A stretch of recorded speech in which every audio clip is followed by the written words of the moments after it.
प्रभु यीशु के सामर्थ्य नाम में आप सबको जय मसीह की। Praise the Lord. आइए आज के मनन के लिए हम प्रभु के वचन को निकालें। मेरे साथ पहला कुरिन्थी अध्याय 15 निकालेगा और उसका वचन 54 यहाँ इस प्रकार से लिखा है, और जब यह नाशवान अविनाश को पहन लेगा और यह मरणहार अमरता को पहन लेगा, तब वह वचन जो लिखा है पूरा हो जाएगा, जय ने मृत्यु को निगल लिया। Praise the Lord, hallelujah. परमेश्वर के लोगों, यह वचन अक्सर हम लोग पुनरुत्थान जीवन के बारे में परमेश्वर के वचन में बड़ी गंभीरता के साथ पढ़ते हैं। मरणहार देह के बारे में पौलुस सिखाता है। पर जब आप इस वचन को पढ़ते हैं तो एक बात यह भी है, बाइबल कहती है कि नाशवान अविनाश को पहन लेगा। ये थोड़ा सा समझने में कई बार कठिन लगता है। तो एक नाशवान अविनाश को पहन लेगा तो क्या होगा, जरा सोचिए। आप बारिश का मौसम है, आपको बाहर निकलना है, और अगर आपके पास रेनकोट नहीं होगा तो क्या होगा? बारिश के बूंदे आपको भिगा देंगे, आपके शरीर को गीला कर देगी, आप भीग जाएंगे। और बारिश का जो प्रभाव होगा, हो सकता है ठंडी लगे, हो सकता है आपको सर्दी हो जाए, ये सारा प्रभाव आपके बदन पे होगा। पर इसके विपरीत मान लीजिए आप बाहर निकले और आपने रेनकोट पहन लिया, अब क्या होगा? आपने बारिश को रोका क्या? नहीं, बारिश को आप नहीं रोक सकते। आप रोक भी नहीं सकते ना। बारिश रुका है, लगातार हो रहा है। पर क्या बारिश का प्रभाव आपके बदन पर, आपके शरीर पर होगा क्या? तो आपका उत्तर होगा बिल्कुल नहीं। क्यों? क्योंकि आपने रेनकोट पहन लिया है। हालेलुया, आपने रेनकोट पहन लिया। अब बारिश की बूंदें बड़ी तेजी के साथ आपके शरीर से टकरा रही है, पर चूंकि आपके शरीर पर रेनकोट है इसलिए वो टकराएगा जरूर, पर वो अंदर नहीं जा पाएगा, वो बाहर टकरा कर व्यर्थ हो जाएगा। मानो ऐसा ही है जैसा परमेश्वर के वचन में लिखा है ना, कि जितने हथियार तेरी हानि के लिए बनाए जाएंगे उसमें से एक भी तुझ पर सफल नहीं होगा।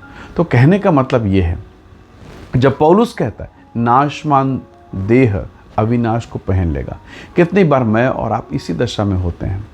मसीह, जैसे मैंने रेनकोट बताया, यीशु मसीह का उदाहरण देकर उस रेनकोट को मैंने आपके सामने रखा। कई बार वैसे ही हम जीवन बिताते हैं। पर जब मैं मसीह को धारण कर लेता हूँ, रेनकोट को धारण कर लेता हूँ, मैं मसीह को पहन लेता हूँ, या दूसरी भाषा में क्या कहना चाहिए, रेनकोट को मैंने पहन लिया, ये एक शब्द है। पर इसके साथ साथ मैं ये भी कह सकता हूँ कि मैंने रेनकोट में अपने आप को छुपा लिया। तो वैसे ही जब मैं कहता हूँ कि मैंने मसीह को धारण किया, या दूसरे शब्दों में कहूँ मैंने मसीह में अपने आप को छुपा लिया, तो शैतान मेरा कुछ नहीं बिगाड़ सकता, परिस्थितियाँ मेरी कुछ नहीं बिगाड़ सकती, क्योंकि मैं मसीह में छुपा हुआ हूँ। जो कुछ होगा वह परमेश्वर की मर्जी के बगैर मेरे जीवन में कुछ भी नहीं हो सकता। हालेलुया। तो परमेश्वर का वचन हमें सिखा रहा है। बाइबल कहती है जब मैं उसे धारण कर लेता हूँ, पहन लेता हूँ, तो मरणहार दशा अविनाशी में परिवर्तित हो जाता है। वो जो नाशवान है उस अमरता में परिवर्तित हो जाता है। तो प्रभु के लोगों, आज चर्च में, कलीसियाओं में आप बड़ी गवाही सुनते हैं, मैं मरने की दशा में था, मैं लाचारी में था, मैंने यीशु को जाना, मैंने यीशु को मान लिया, मैंने वचन को पढ़ा, मैंने चंगाई पाली। कितनी गवाहियाँ। ये क्यों हो रहा है? क्योंकि ये वो लोग हैं जो यीशु को पहन रहे हैं, जो मसीह को पहन रहे हैं, जो मानो वचन में अपने आप को छुपा लेते हैं। हालेलुया। और इनके जीवन में चमत्कार हो रहा है, इनके जीवन में चमत्कार और महिमा की बातें। क्यों? क्योंकि अगर नाशवान ने अविनाश को नहीं पहना तो मृत्यु तय है, नाश होना तय है, बर्बादी तय है।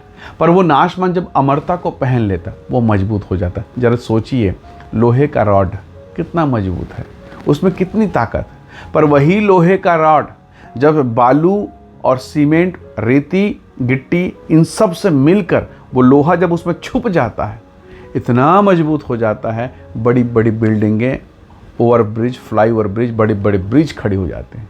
पर उसी लोहे को पानी में डाल के अकेला रखिए, वो लोहा सड़ जाएगा, गल जाएगा, जंग लग जाएगा, ख़त्म हो जाएगा।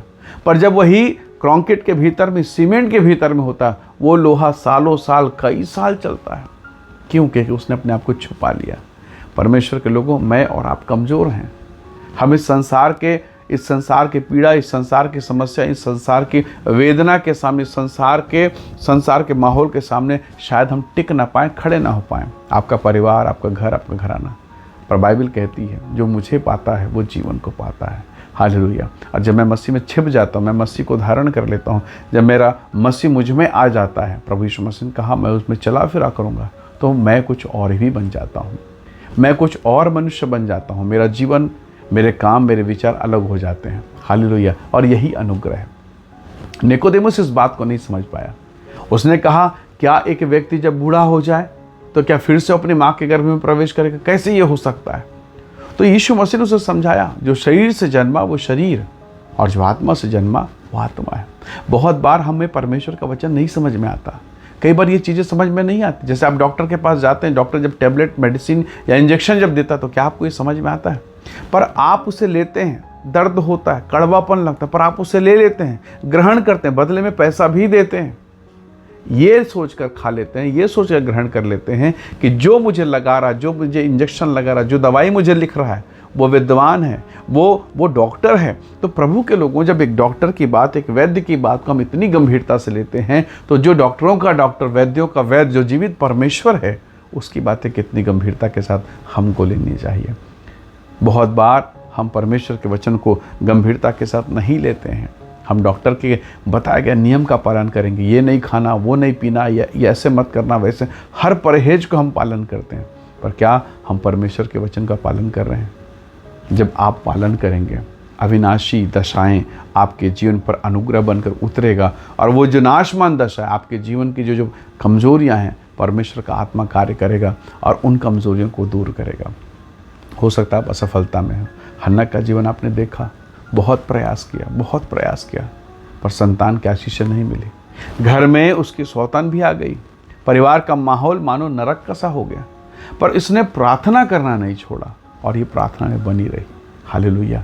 परिवर्तन ऐसा हुआ, परमेश्वर ने उसे एक ऐसा बेटा दिया, एक ऐसा अनुग्रह दिया कि इज़राइल का नबी बना। हालेलुया। तो प्रभु के लोगों, आज हो सकता आप पीड़ा, अपमान, बेइज्जती के माहौल में हो, नाशमान दशाओं में हो, पर अगर आपने मसीह के आज्ञा का पालन किया और मसीह को धारण किया, मानो अपने आप को मसीह में छिपा लिया, तो परमेश्वर आपको क्या बनाएगा, वर्णन से अपार है। जेल के भीतर यूसुफ कई साल तक सड़ता रहा, रोता रहा, पर जब परमेश्वर ने उसे निकाला, मानो महिमा के स्थान में उसे पहुंचा दिया। तो प्रभु के समय का इंतज़ार कीजिए, उसकी भक्ति में बने रहिए, स्वर्ग का परमेश्वर आपको आशीष देगा। कई बार आपको संदेह होगा, डाउट होगा कि प्रभु ऐसा होगा कि नहीं होगा। जैसे यूहन्ना बपतिस्मा देने वाले ने जाकर पूछवाया कि जरा पूछ के तो आओ कि वो वही है कि हम किसी और की आशा करें। तो कई बार आप संदेह, डाउट में, शंका में आएंगे, पर हिम्मत बांधे रखना, स्वर्ग का परमेश्वर जिसने आपको चुना है आपको नहीं छोड़ेगा। उसने कहा, जगत के अंत तक सदैव मैं तेरे साथ हूँ। हालेलुया। इसलिए प्रभु के भक्तों, परमेश्वर के लोगों, ईमानदारी के साथ परमेश्वर के साथ चिपके रहिए, लगे रहिए। स्वर्ग का परमेश्वर आपको बहुत ऐसे आशीष देगा। इसलिए हर एक दशा में, हर एक नाशवान दशा में उस अविनाशी परमेश्वर को देखें, वो आपकी सहायता करेगा, वो आपको उठा के खड़ा करे, फिर से वो रीस्टोर करेगा। उसकी सामर्थ पर, मेरी और अपनी समझ पर नहीं, क्योंकि हमारी समझ, जब हम थक जाते हैं, पीड़ित होते हैं, समस्याओं से घिरे होते हैं, तो हमारी समझ बहुत छोटी हो जाती है। पर हम अपनी छोटी सोच के द्वारा उस महिमा में परमेश्वर को छोटा ना करें, उसकी ओर आंखें लगाए रहें, वो सहायता जरूर करेगा। आइए दुआ करें। प्रेमी अनुग्रहकारी स्वर्ग के पिता, मेरे प्रिय भाई बहनों के जीवन को मैं आपके हाथों में सौंपता हूँ। इन्हें ब्लेस करें, आशीषित करें, अनुग्रह से भरें प्रभु, और हर एक नाशमान दशाएं प्रभु यीशु के नाम से महिमा में, अनंत महिमा में परिवर्तित हो प्रभु। और जो पीड़ा, जो दुख इनके जीवन पर है वो दूर हो, अपनी आशीष से भरपूर कर। हे स्वर्ग में विराजमान, आप इन्हें आशीषित करें, सहायता से, महिमा से परिपूर्ण करें। हर एक पीड़ा, परेशानी इनके जीवन से दूर हो, आशीष दे, अनुग्रह से भर। हम सब बातों महिमा आपको देते हैं, यीशु मसीह के सामर्थी नाम से मांगते हैं। आमीन, आमीन। प्रभु आप सबको बहुत ऐसे आशीष दे। Praise the Lord. जय मसीह।